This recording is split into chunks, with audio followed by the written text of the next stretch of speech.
мына шайлоодун алдында өзүңөр билесиңер. Президент мамлекетте ар кандай күчтөр пайда болуп, ар кандай чайкоочулар пайда болуп, эртең саясат кандай болуп кетет? Балким бир жерде бөйрөктөр шыйрак чыгара алабызбы дегенде аракет кылды. Ошондо биринчилерден болуп, анда дагы ушул коомдук активисттер, келечекти көрө билгендер, ар кандай шайлоонун шайтан оюна алаксытпай, азгырылбай туугандар.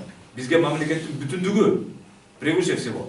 Анын баарынан өтө турат. Бизге мамлекеттин бүтүндүгү, эл журттун амандыгы эң негизги, эң зарыл нерсе. Мамлекетте стабилдүүлүк болсун деп, мына кайрылуу жазат. Ар бир партиянын ошо выборго катышып аткан, шайлоого катышып аткандар өкүлдөрүнө да жеткизип, штабтарына да жеткизип, массалык маалымат каражаттарына да чагылдырып, ал жерде катуу талап эле коюп атат. Эртең кандайдыр бир саясий дестабилизацияга аракеттене турган болсоңор, революционер катары биз силерге каршы чара көрөбүз деп туруп, өзүбүздүн жеке атыбыздан салымыбызды коштук. Абалдын стабилдүү чыгышына өзүбүздүн салымды кошконбуз.